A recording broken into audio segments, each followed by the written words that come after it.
Hello friends.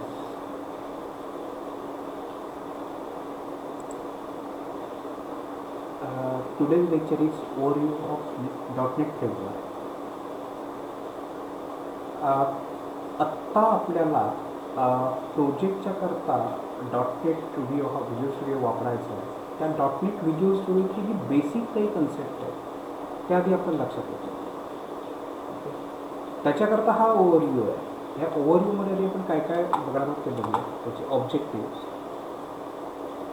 list the features of .NET framework, describe the component of .NET, describe flow of execution for .NET framework, define an assembly and list its features, name the type of assembly, list the new features in framework and use Visual Studio .NET as ID.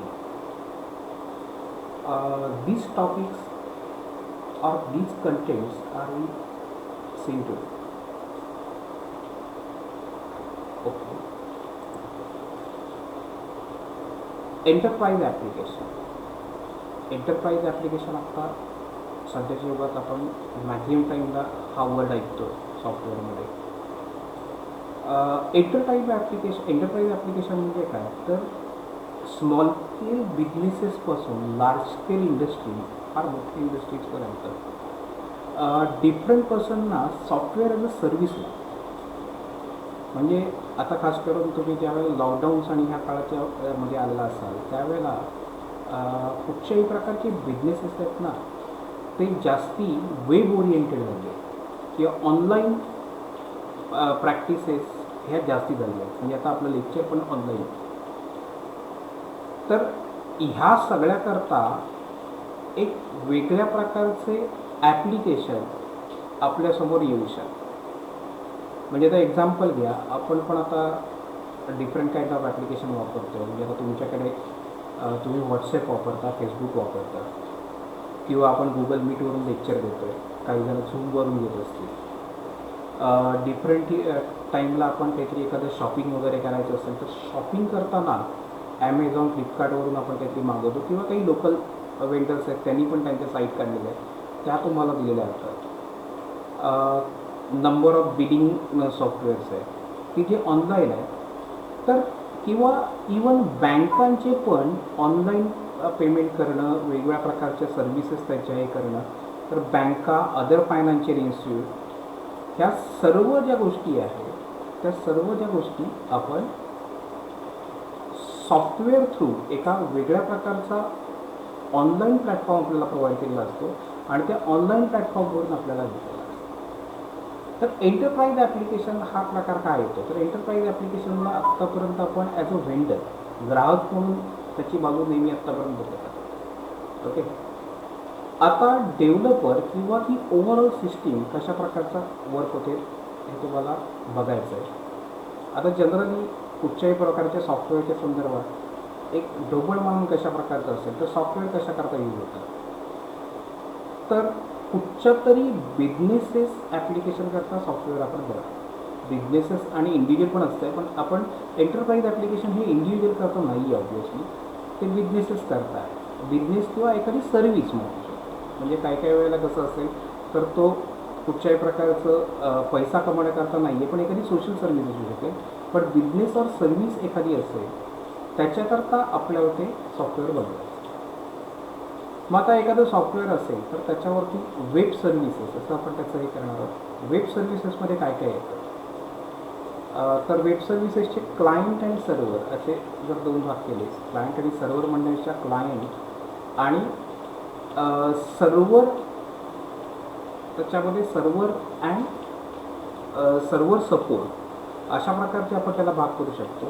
तर त्यामध्ये काय काय येतं, तर क्लायंट्समध्ये client कशा प्रकारे त्याला access करू शकतो, तर रेग्युलर पी सी थ्रू आपण एखादी वेबसाईट काढू शकतो. वेबसाईटने त्या प्रकारचं एंटरप्राइज ॲप्लिकेशन असेल तर त्याला देऊ शकतो. किंवा इथे दिलं आहे बघा पिक्चरमध्ये, इथे पी सी दिला आहे, त्यानंतर फोन दिले, स्मार्टफोन दिले. आता स्मार्टफोन असतील तर त्याच्याकरता वेगळं ॲप आपण त्या स्मार्टफोन थ्रू डाउनलोड करून घेऊ शकतो आणि ते ॲप जे आहे ते त्याच्या सर्व्हरबरोबर कनेक्ट राहतं. जसं आपल्याला नेट अवेलेबल असेल तर त्याच्यावरून पण आपण करू शकतो. ओके. वेबसाईट आणि ॲपमध्ये थोडाफार एक वेगळ्या प्रकारचं ॲप्लिकेशन वापरलं जातं. वेबसाईट वगैरे जे आहे ते ASP.NET सारख्या टूलबद्दल वापरले जातात. व्हाईल जी मोबाईल ॲप्स आहेत ती अँड्रॉईडसारख्या काही वेगळ्या प्रकारच्या लँग्वेजमधून केल्या जातात. त्याच्यामध्ये थोडाफार फरक आहे, तो नंतर आपण बघणार आहोत. ठीक आहे. आता डेव्हलपमेंटमध्ये काय असणार आहे? Obviously tools for developer. टूल्समध्ये बेसिकली आता आपण ह्या ज्या डिफरंट काइंड ऑफ हे करतो आहे, आता खास करून आपण आता शिकणार आहोत ती सगळी व्हिज्युअल स्टुडिओ टूल्सवर. मग त्याच्यामध्ये आपण व्हिज्युअल स्टुडिओचे डिफरंट लँग्वेजेस वापरणार आहोत, C# किंवा इतर काही गोष्टी. व्हिज्युअल स्टुडिओ फ्रेमवर्क वापरणार आहोत. त्याच्यानंतर व्हिज्युअल स्टुडिओ फ्रेमवर्कसारखंच काही अजॅक्स चे टूल्स काही वापरू. अजून काही एक्सटर्नल जर काही हे लागणार असतील तर त्या आपण त्याच्यावरती वापरू. तर ही सगळी टूल्स झाली की ज्याच्या थ्रू डेव्हलपमेंट होते. अजूनही वेगळ्या प्रकारची आहेत. आता तुम्हाला जावामधून एखादं डेव्हलपमेंट करत असेल तर त्याला जावा डेव्हलपमेंट टूल्स यूज केला जातात. त्याच्यात ते जावा एंटरप्राइज एडिशन किंवा त्याच्यानंतर जावाची वेगळ्या प्रकारची एन्हान्स अशा प्रकारची फ्रेमवर्क आहे त्याचा वापर केला जाऊ शकतो. किंवा जर एखादा उद्या PHPमधून डेव्हलपमेंट करायचं असेल तर त्याला PHPमधनं पण करता येतं. PHP, जावा स्क्रिप्टिंग आणि एखादा हे घेतला तर ह्याच्यामध्ये डाटाबेस DBMS वेगळ्या प्रकारचे येतात. ओके. त्यानंतर सर्व्हर, त्या वेब ॲप्लिकेशन जे आहे ते होल्ड करण्याकरता सर्व्हर्स लागतात. ओके. सर्व्हर सिस्टीम ह्या मार्केटमध्ये आपल्याला सर्व्हर स्पेस ही विकली जाते, सेल केली जाते, ती हे घेतली जाते. ह्याच्याबद्दल पण मी एकदा तुम्हाला नंतरही करेन की हा बिझनेसेस म्हणजे साईट एखादी बनवल्यानंतर ती अपलोड करणं वगैरे याकरता काय करायला लागतं हे पण जर समजा आपल्याला आता वेळ मिळाला तर त्याच्यामध्ये आपण बघू. त्याच्यानंतर user experience, different kind of user experiences त्याच्याकडे शेअर होऊ शकतात. त्याच्यात डॉक्युमेंटेशन होऊ शकतं त्यांचं. तर ह्या टाईपच्या गोष्टी ज्या आहेत त्या वेब सर्व्हिसेसमध्ये, software as a service, enterprise ॲप्लिकेशनमध्ये. Building and enterprise application. आता आपण जरा डेव्हलपरच्या याच्याकडे जाऊया की डेव्हलपरसमोर एखादी बिल्डिंग बिल्ड करायची, एक वेबसाईट वेब ॲप्लिकेशन बिल्ड करायचं. आता आपण वेब ॲप्लिकेशनच बघणार आहोत.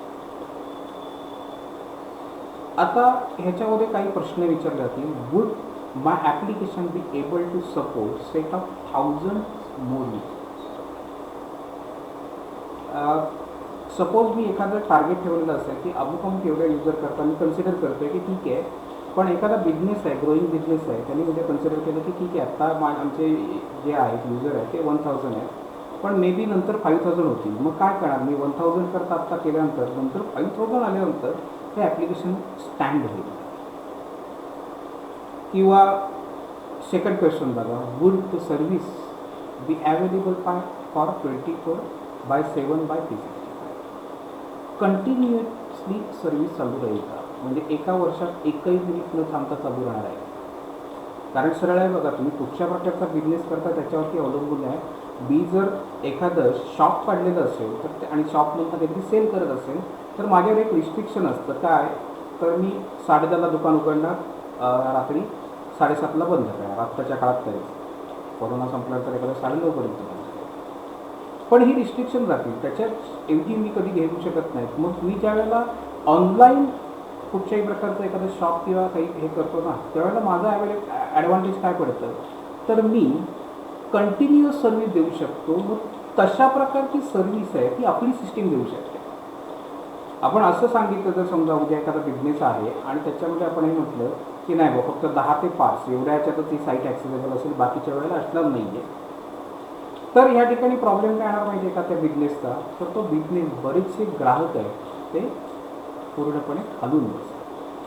बरोबर ना? कारण का तर 10 ते 5मध्ये ज्यांना वेळ आहे त्यांनीच फक्त शॉप करा, बाकीच्याने करू नका असं त्याचा अर्थ आला. तर ह्या गोष्टी आपल्याला असल्या पाहिजेत की अवेलेबिलिटी मॅक्झिमम ठेवणं ही त्याची एक रिक्वायरमेंट असेल. Would the response type suffer if user load increase? आता हा मॅक्झिमम ॲप्लिकेशनला येणारा प्रॉब्लेम आहे की ज्या वेळेला नंबर ऑफ युजर जे रिक्वेस्ट करतायत क्लायंटकडून रिक्वेस्ट केली जाते. रिक्वेस्ट म्हणजे काय, तर त्या साईटचा वापर जो आहे तो वापर एकदम वाढला जर समजा, तर त्याचं जे वर्किंग आहे ते एकदम स्लो आहे.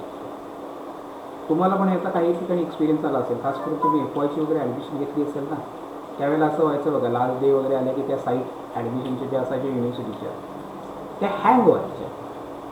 आता हे हँग होणं जे आहे ते कशामुळे आहे, तर त्या सर्व्हरला एक वेगळ्या प्रकारे प्रत्येक रिक्वेस्ट जी येते क्लायंटची तिकडे पण एक प्रकारचा क्यू तयार होतो त्या रिक्वेस्टचा, आणि तो क्यू हँडल करण्याचं त्याचं एक टायमिंग असतं. त्या टायमिंग जे आहे त्यानुसार तो हँडल करत जाणार.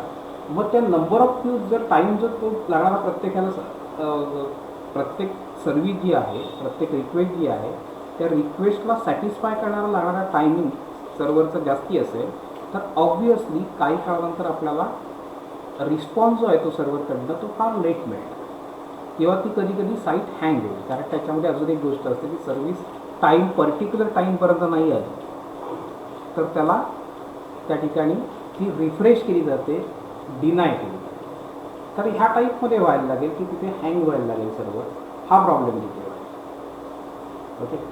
त्याच्यानंतरचा पॉईंट आहे, would the data integrity be maintain. तर हा खास करून आहे ना डिफरंट काइंड ऑफ फायनान्शियल जे इन्स्टिट्यूशन्स आहेत, बँक्स असतील किंवा अदर काही फायनान्शियल इन्स्टिट्यूशन असतील, तर त्यांच्याकरता फार क्रिटिकल पडतं. डाटा इंटिग्रिटी याचा अर्थ काय माहिती आहे का, तुम्ही एकच इन्फॉर्मेशन जर दिली असेल तर ती वेगवेगळ्या ठिकाणी स्टोअर होताना एकाच ह्याच्यात असली पाहिजे. फॉर एक्झाम्पल एक धरून झाला की तुम्ही ॲड्रेस दिला आहे, आणि ॲड्रेस जर समजा मी दिला आहे काहीतरी आणि काही काळानंतर मी चेंज केला माझा ॲड्रेस, म्हणजे पहिल्यांदा मी ABC या ठिकाणी राहत होतो, आता मी XYZ या ठिकाणी राहतो आहे, तर माझा नवीन ॲड्रेस जेव्हा मी चेंज करतो आहे ना, त्यावेळेला असं काहीतरी होता कामा नये की त्या सिस्टीममध्ये ABC हा काही वेळेला मिळतो आहे, काही वेळेला XYZ मिळतो आहे. मग ही जी आहे इथे डाटा इंटिग्रिटी मेंटेन आहे. ही डाटा इंटिग्रिटी किंवा त्याला अजून एक थोडा वेगळा पण त्याच्याच रिलेटेड शब्द आहे तो म्हणजे डाटा कन्सिस्टन्सी राहील. एक कन्सिस्टंट डाटा राहायला पाहिजे. मग हे आपल्या सिस्टीमकडनं होतं. How easy it would be fiddle around the component of running system.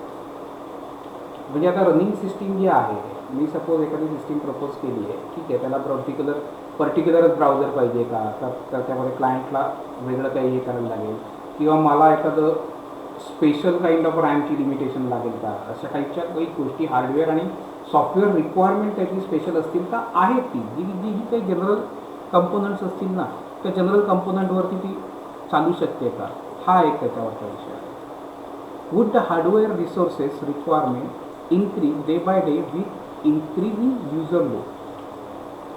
म्हणजे आत्ताच म्हटलं तसंच की युजर वाढले तर जर समजा माझ्यावरती इथे कामाचा लोड वाढत असेल, तर तो लोड वाढल्यानंतर हा इन्क्रीजिंग लोड मॅनेज करण्याकरता मला हार्डवेअर एक्स्ट्रा कुठेतरी मॅनेज करायला लागतं आहे का. Would the hardware resources requirement increase day by day with increasing user. Okay. म्हणजे आता त्याच्यामध्ये सर्व्हर कॅपॅसिटी वगैरे ह्या गोष्टी वाढवायला लागतील मला, किंवा नंबर ऑफ त्याची सर्व्हर स्पेस आहे जी ती मला जास्ती हायर करायला लागेल, ह्या सगळ्या गोष्टी करायला लागतील.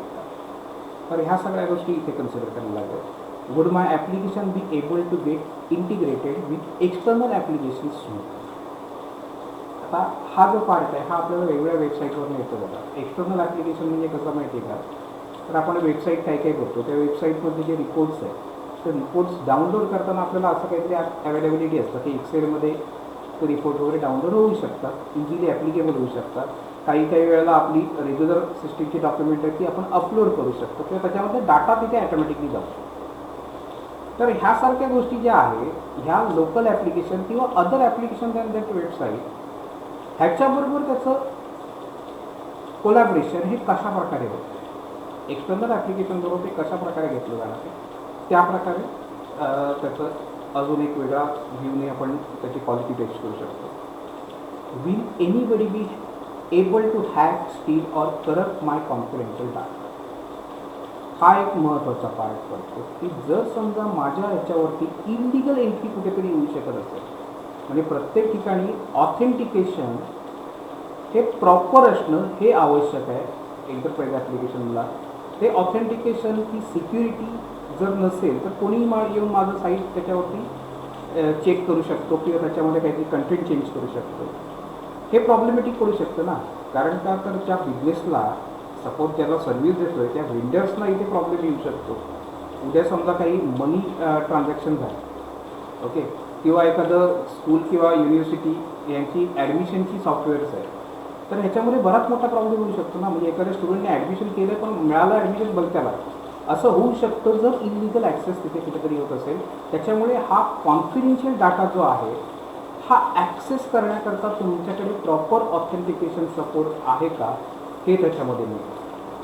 आणि अजूनही काही त्याच्यातनं आहे की ज्या आपल्याला लागतील त्यावेळेला आपण बघणार आहोत, कारण आपण काही जण तुमच्यापैकी वेब ॲप्लिकेशन तयार करणार आहेत, त्या वेळेला आपण त्याचे जे प्रोटोकॉल्स काय पाळायचे असतात, का आपण त्याच्यामध्ये करायचे हे आपण प्रत्येक वेळेला वेळच्या वेळी बघू. ओके, आता ह्या ज्या आपण क्वेश्चन एक प्रकारचं केलं होतं ना, त्याचेच पॉईंट कुठचे आहे. Quality of software service required, त्याच्यामध्ये स्केलेबिलिटी आहे.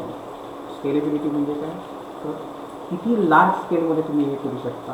त्याची जर समजा नंबर ऑफ युजर जरी वाढले तरी त्याच्या परफॉर्मन्सवरती फारसा परिणाम नाही होणार.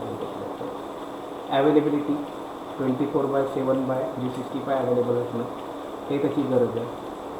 देन परफॉर्मन्स हा नंबर ऑफ युजर्सना एकदम जर लॉग इन झाले असतील, एकदम जर सर्व्हिसेस आले असतील तर त्या सर्व्हिसला पण तो परफॉर्मन्स एक चांगल्यापैकी झाला पाहिजे. फ्लेक्झिबिलिटी म्हणजे काय, तर सपोज सिस्टीमच्या डिफरंट काइंड ऑफ सिस्टीम्स आहेत तर त्याला फ्लेक्झिबल राहिलं पाहिजे. पर्टिक्युलर सिस्टीमची डिमांड करता कामा नये. म्हणजे आता एका पर्टिक्युलर ब्राउझर पाहिजे असं काही असतं कामा नये, नाही तर तुम्ही त्या सिस्टीम नसलेल्या जे ग्राहक आहेत त्यांना तिथे लूज करा. ओके, देन सिक्युरिटी असली पाहिजे. त्याची जी सिक्युरिटी आहे ती फार गरजेची आहे. अनऑथराइज ॲक्सेस कोणालाही असता कामा नये, हा सिक्युरिटीचा अशा प्रकारची तिथे असली पाहिजे. अजून एक गोष्ट म्हणजे काय माहिती आहे का, तर रियुजेबिलिटी. जेव्हा मी एखादं सॉफ्टवेअर काहीतरी करतो आहे वेगळ्या प्रकारचं, तर ते अजूनही नंतर कुठच्या प्रकारचं नेक्स्ट त्याचं जेव्हा काहीतरी रिक्वायरमेंट वाढतील तेव्हा ते रियुजेबल असलं पाहिजे. म्हणजे आता असं नाही होता का ना, काही रिक्वायरमेंट थोड्या वाढल्या, काहीतरी चेंज झाल्या, आता हे टाकूनच द्या आणि नवीन काहीतरी हे करा, पूर्णपणे वेगळं करा, अशा प्रकारचं करायचं नाही आहे. म्हणजे ह्याच्यावर तर जो बिझनेस पर्सन आहे की जो तुम्हाला ते सॉफ्टवेअर बनवायला देणार आहे त्याच्या दृष्टीने हा विषय आहे तो फार प्रॉब्लेमॅटिक होतो.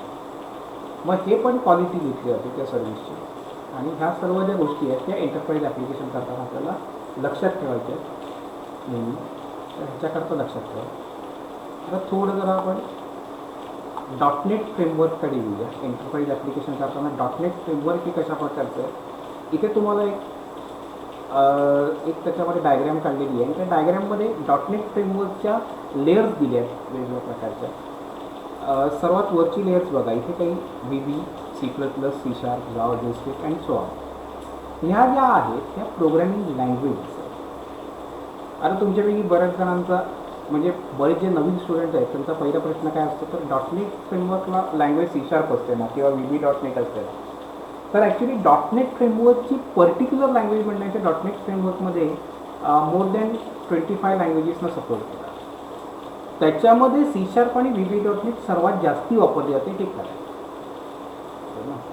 पण एखादा उद्या VC++ बंद करू शकतो, जावास्क्रिप्ट बंद करू शकतो, किंवा अजूनही काही त्याच्यामध्ये प्रोग्रॅमिंग लँग्वेजेस आहेत की त्याला सगळ्यांना सपोर्ट करू शकतो.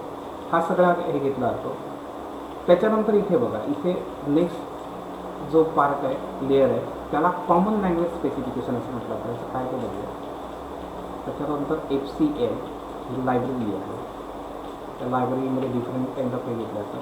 आणि कॉमन लँग्वेज रन टाईम हे व्हिज्युअल स्टुडिओ .NET ह्या टूलमध्ये त्याच्या एक ढोबळ म्हणून 4 लेअर केलेले आहेत आणि त्या अशा प्रकारचे घेतले.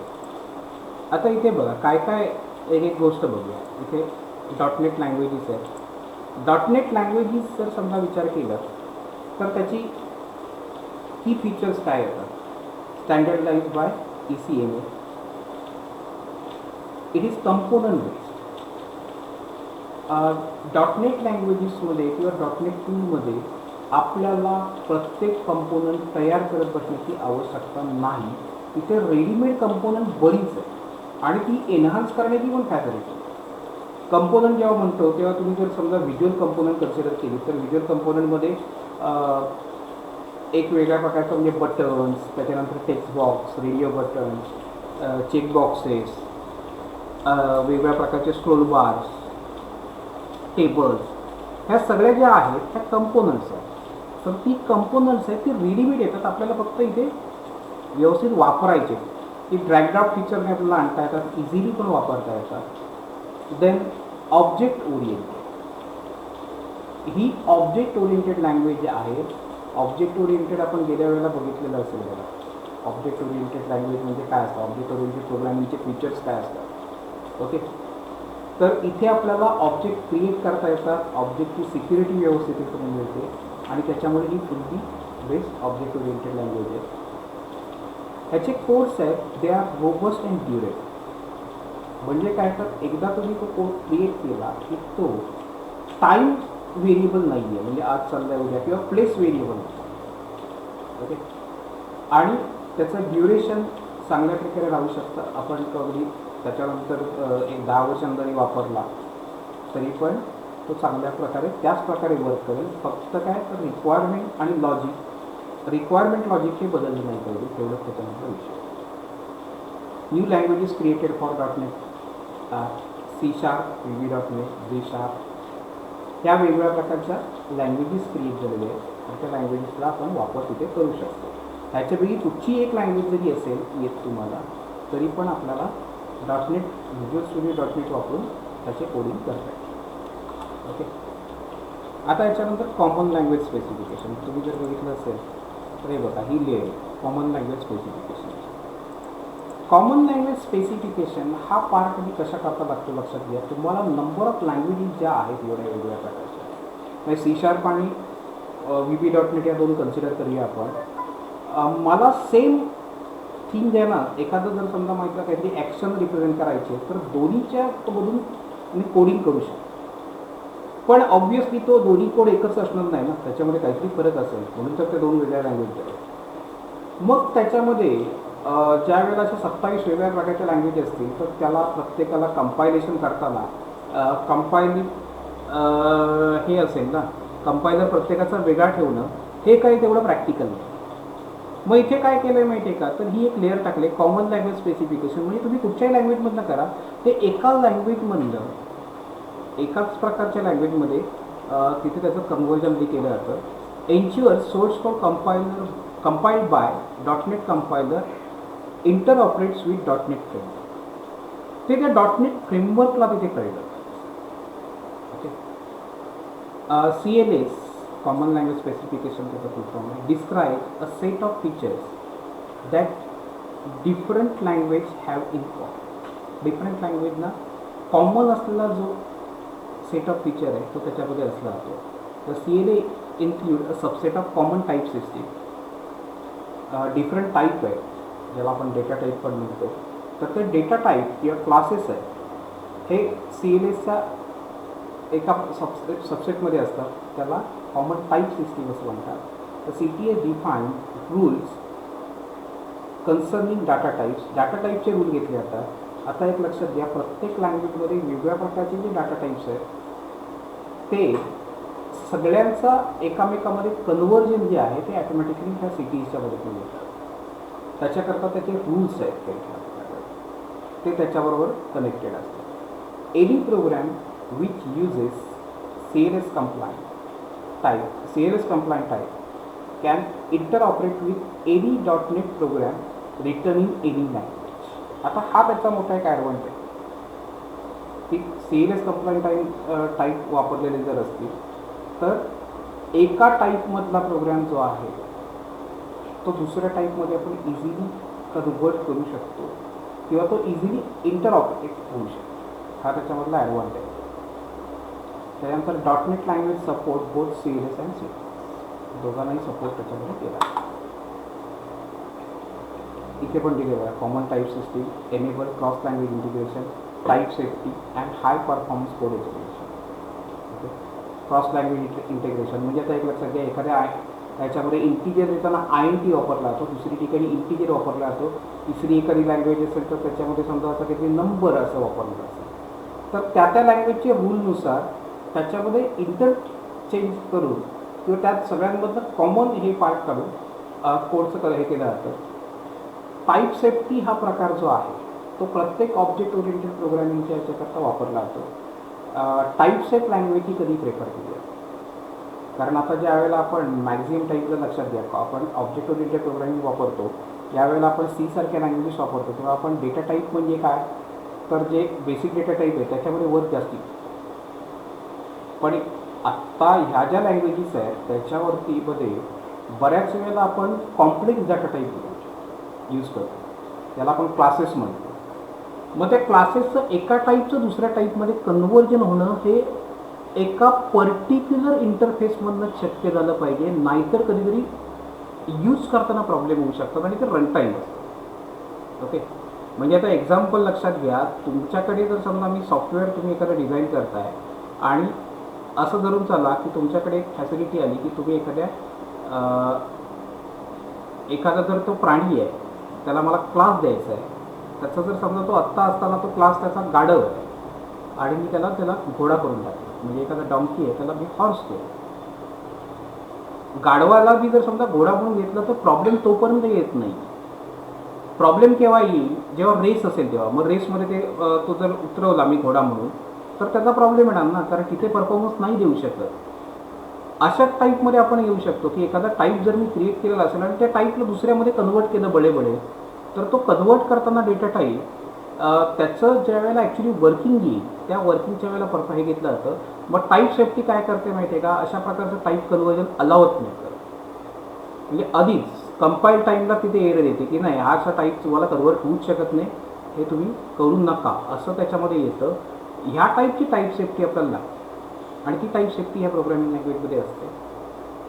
हाय परफॉर्मन्स कोड एक्झिक्युशन, हे कोड एक्झिक्युशनचं परफॉर्मन्स हाय आहे. Provides an object oriented model where all types are derived from a common class system dot object. Okay, आता तुमचं जर जावा झालेलं असेल ना तर त्या जावाबरोबर एक थोडं फॅमिलियर आहे. जावामधले प्रत्येक जे क्लासेस आहेत ना सिस्टीममध्ये ते ऑब्जेक्ट क्लासचे सब क्लास असतात. प्रत्येकाचा एक त्याला त्याच्यामध्ये प्रत्येकाचा बेस क्लास असं म्हटलं जातं. ओके, तो म्हणजे ऑब्जेक्ट क्लास असतो. तसं इथे आता सिस्टीम डॉट ऑब्जेक्ट हा तुम्ही क्लास घेऊ शकता. Okay, support two main categories value types and reference type. तुम्हाला मे बी C++ जर मध्ये झालेलं असेल, आपण रेग्युलर टाईप जे वापरतो ते व्हॅल्यू टाईप असतं आणि रेफरन्स टाईप म्हणजे काय, तर त्याच्यामध्ये त्याचा जो रेफरन्स आहे तो तिथे वापरला जातो. व्हॅल्यू टाईपमध्ये डायरेक्ट व्हॅल्यू स्टोअर होतात त्या ह्याच्यातनं. रेफरन्स टाईपमध्ये त्याच्या व्हॅल्यू ज्या स्टोअर झालेल्या असतात त्या मेमरीच्या वेगळ्या एरियात केलेल्या असतात आणि रेफरन्सेस जे आहेत ते तिथे त्या टाईपमध्ये घेतलेले असतात. ओके, ह्या दोन मेन कॅटेगरी आहेत. ह्याच्यावरती पण आपण नंतर वर्क करताना दमून त्याचं हे घेणार आहे. आता इथे त्याच्यानंतर बघा फ्रेमवर्क क्लास लायब्ररी. आत्ताच मी म्हटलं ना की कंपोनंट आपली नंबर ऑफ कंपोनंट्स अवेलेबल असतात, ती फक्त यूज करायची. मग यूज करायची म्हटलं त्याच्याकरता सपोर्टिव्ह कोडिंग कुठेतरी असलं पाहिजे ना. मग ते इथे डिफरंट क्लास लायब्ररी दिलेले असतात. म्हणजे मला आता काय करायचं आहे, मला आता वेगळ्या प्रकारचे GUI कंपोनंट पाहिजे, ग्राफिक युजर इंटरफेस कंपोनंट पाहिजेत, मला बटन पाहिजे किंवा त्याच्यामध्ये मेसेज बॉक्स पाहिजे, लिस्ट बॉक्स पाहिजे. ह्या सगळ्या ज्या गोष्टी आहेत ना त्या तुम्हाला इथे लक्षात घ्या system dot Windows dot forms या लायब्ररीमधून मिळेल. म्हणजे ती लायब्ररी जेव्हा करेल त्यावेळेला ऑब्व्हियसली मला ते घेतले जाते. किंवा ड्रॉइंगच्या संदर्भातलं पाहिजे तर ड्रॉइंगमध्ये घेतलं जाईल. डाटाच्या संदर्भात पाहिजे असेल तर सिस्टीम डॉट डाटामधनं घेतलं जाईल. ही एक रिच लायब्ररी आपल्यासमोर असते फ्रेमवर्क क्लास लायब्ररी त्या फ्रेमवर्कमध्ये आणि ती आपण डायरेक्टली यूज करू शकतो. ओके, आता ॲप्लिकेशन जी होतात ना की आत्ता आपण त्या ॲप्लिकेशनचं दोन फॉर्मॅटमध्ये दोन पार्टमध्ये विभागणी करणार. एक म्हणजे डेस्कटॉप ॲप्लिकेशन आणि दुसरं वेब ॲप्लिकेशन. डेस्कटॉप ॲप्लिकेशन हा कन्सिडर करतो त्यावेळेला त्याला विंडोज फॉर्म ॲप्लिकेशन असं पण म्हणतात. कारण एक लक्षात घ्या, आपण ज्या वेळेला नॉर्मल डेस्कटॉप ॲप्लिकेशन असतो ना तर नॉर्मल डेस्कटॉप ॲप्लिकेशन म्हणजे काय असतं तर काहीतरी एक ॲप्लिकेशन असतं त्याची विंडो समोर येते आणि त्या विंडोच्या आतमध्ये आपण वर्क करतो. हे जे ॲप्लिकेशन आहे ते आपण विंडोज फॉर्म ॲप्लिकेशनमधून बनवू शकतो. ओके, ते करण्याकरता व्हिज्युअल स्टुडिओने काय काय प्रोव्हाइड केलं आहे बघा. Rich set of controls, framework for building rich clients, extensible control, data aware, activate support, printing support, advance graphics वेगवेगळ्या प्रकारचे ते तिथे आहे.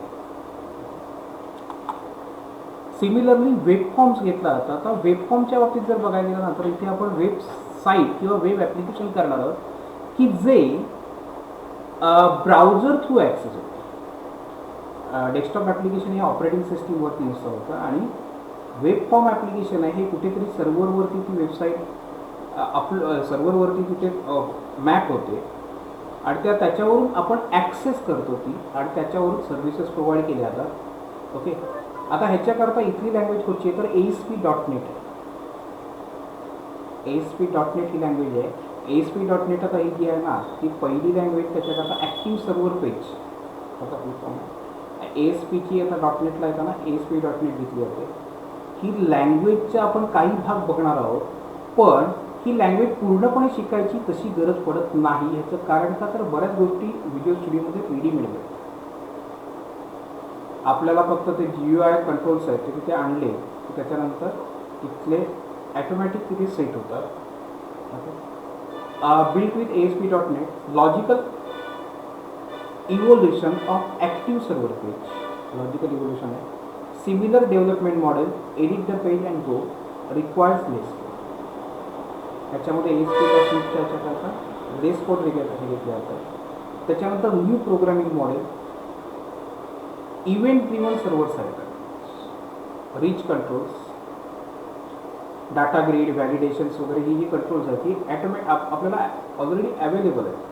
डाटा बाइंडिंग, वेगळ्या कंट्रोलबरोबर जर आपल्याला डाटा बाइंड करून ठेवायचा आहे म्हणजे तुम्हाला समजा असं ठेवायचं की टेक्स्ट बॉक्सबरोबर तुमचा जो डाटा आहे एखादा काहीतरी फील्ड आहे डाटामध्ये म्हणजे समजा नेम आहे ते बाइंड झालं पाहिजे तर ते कसं तुम्हाला करून ठेवता येतं. Simplified handling of page. आता ह्या स्टेटवरती पेज स्टेट आणि ह्या ज्या गोष्टी आहेत ना त्याच्यावरती आपण त्यावेळेला मुद्दामून डिस्कस करूया. हा एक वेगळा टॉपिक आहे. Session handling and state handling हा एक वेगळा टॉपिक असणार आहे. ओके, तर हा वेब फॉर्म्स आहे तो तिथे आपल्याला कन्सिडर करता येऊ शकतो. ADO.NET. आता ADO.NET हा प्रकार आहे त्याच्यातनं ॲक्टिव्हेक्स डाटाबेस ऑब्जेक्ट किंवा ॲडव्हान्स डाटाबेस ऑब्जेक्ट असं आपण त्याच्यामध्ये बोलू शकतो. इथे आपल्याला काय माहिती आहे का तर नंबर ऑफ इंटरफेसेस अवेलेबल करून दिलेले असतात डाटाबेस हँडलिंगसाठी. इंटरफेस या वर्डबद्दल आत्ता मी तसं सांगत नाही विशेष.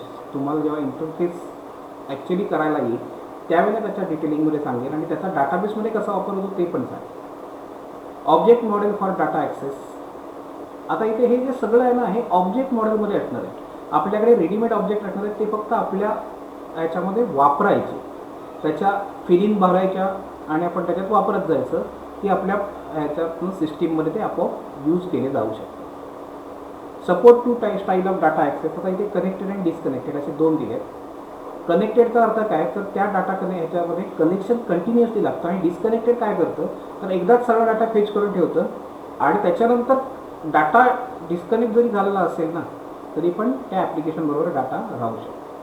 ह्या दोन मेथड आहेत त्या कधी वापरायच्या का वापरायच्या ह्याचं आपण नंतर जेव्हा डाटाबेस कनेक्शन करू त्यावेळेला बघणार आहोत. Support data binding. वेगवेगळ्या प्रकारच्या टेबल्सना किंवा टेक्स्ट बॉक्सेसना GUI कंट्रोलबरोबर आपण डाटा बाइंड करू शकतो.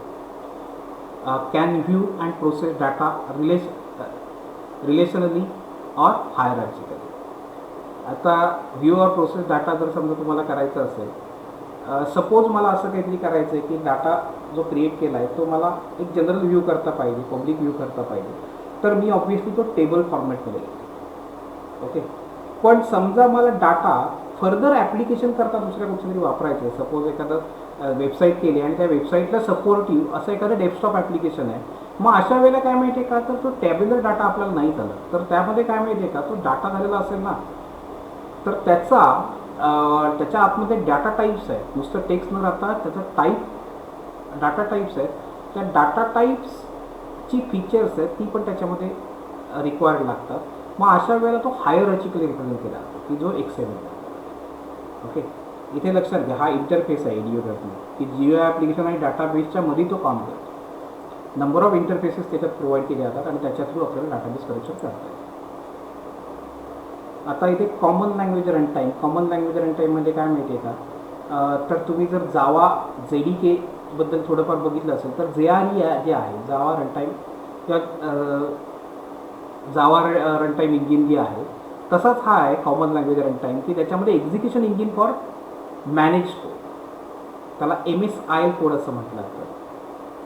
Services of CLR, secure execution of code, automatic memory management, interoperability, exception handling, ह्या वेगवेगळ्या प्रकारच्या त्याच्यातनं घेतल्या जातात. मेमरी मॅनेजमेंट ॲटोमॅटिक होते, इंटरऑपरेबिलिटी त्याच्यामध्ये असते, वेगवेगळ्या प्रकारच्या लायब्ररीज वगैरे हे आपोआप घेतल्या जातात. ओके, सिक्युअर एक्झिक्युशन असतं, त्याच्यामध्ये जे स्टँडर्ड्स आहेत त्याला कुठेही कुठल्या प्रकारचं हे घेतलं जात नाही.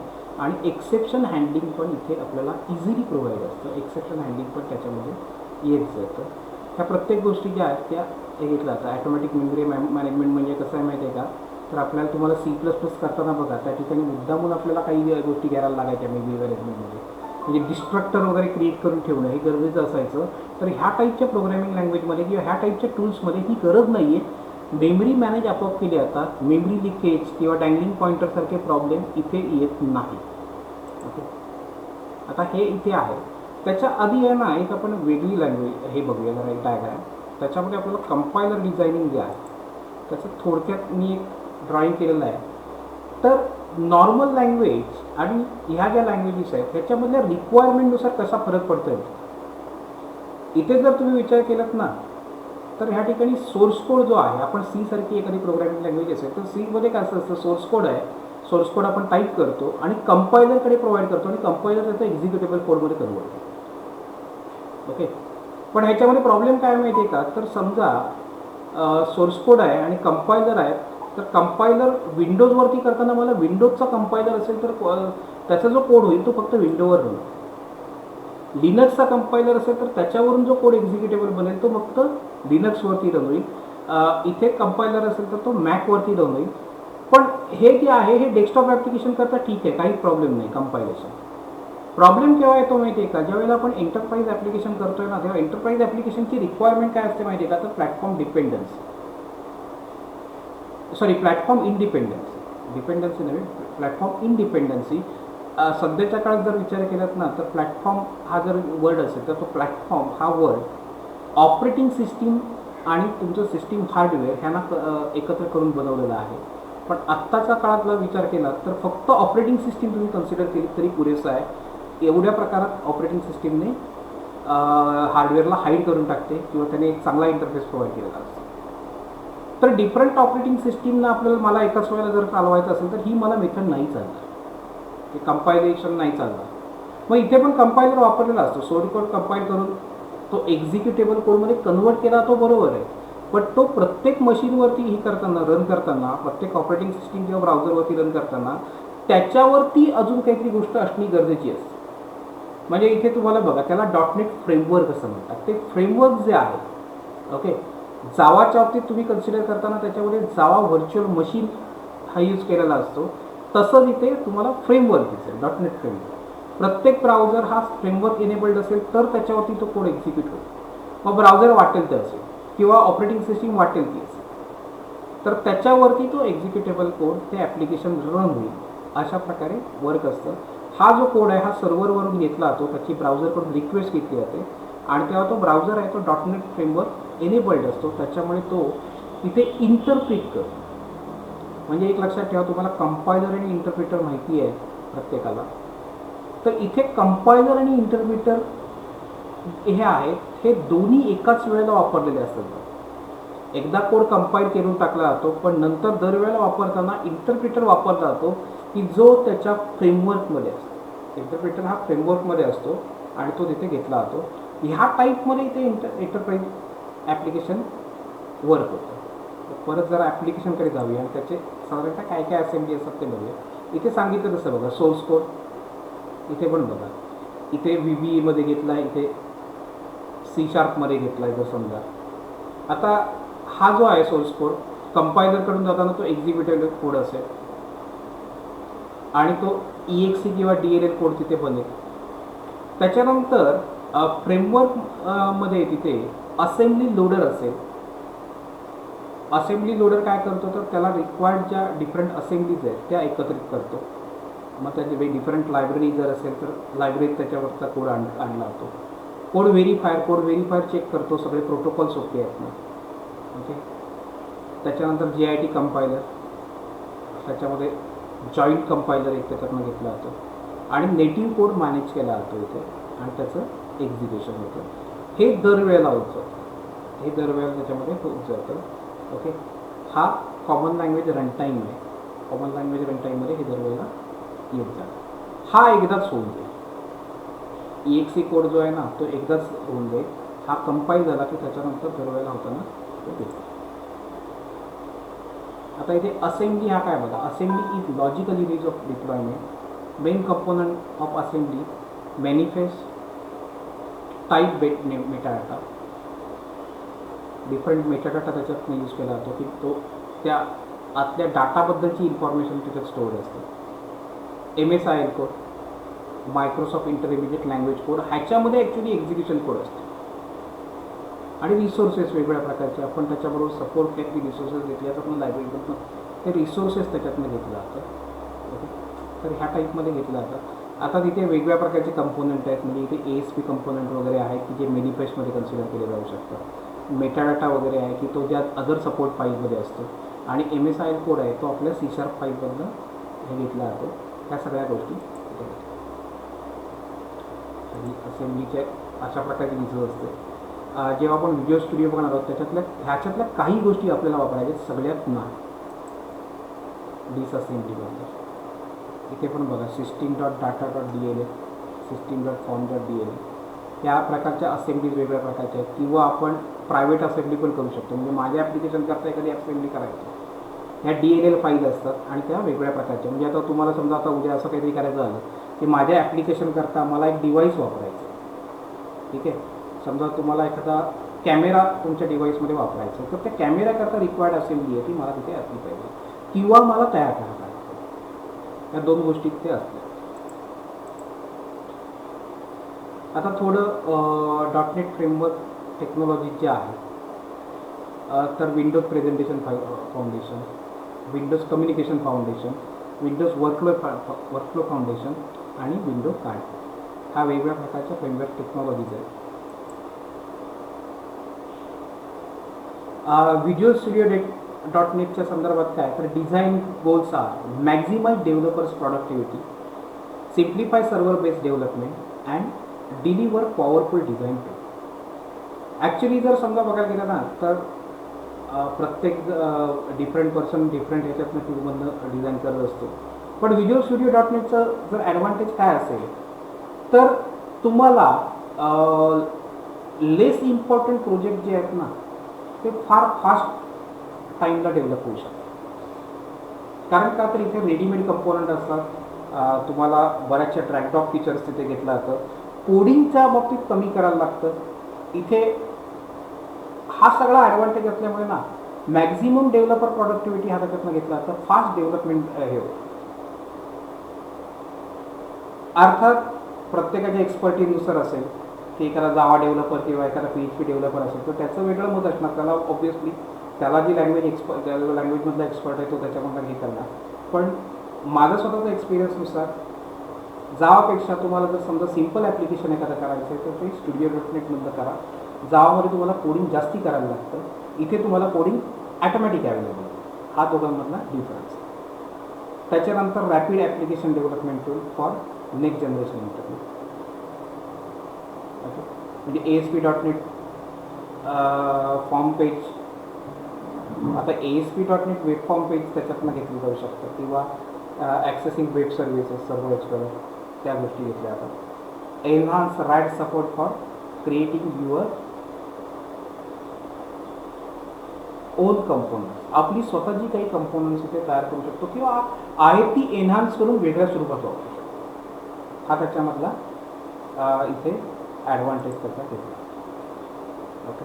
व्हिज्युअल स्टुडिओचं काही टूल्स इथे दिलेली आहेत बघा. Okay. Tools for creating Windows form, web forms, त्याच्यानंतर XML वेब सर्व्हिसेस पण आपल्याला त्याच्यातनं करता येतं.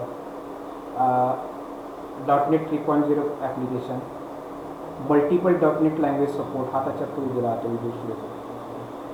डाटा ॲक्सेस आपल्याला इझिली प्रोव्हाइड केला जातो. ओके, त्याच्याबरोबर help and documentation, exception handling वगैरे घेतली जातात.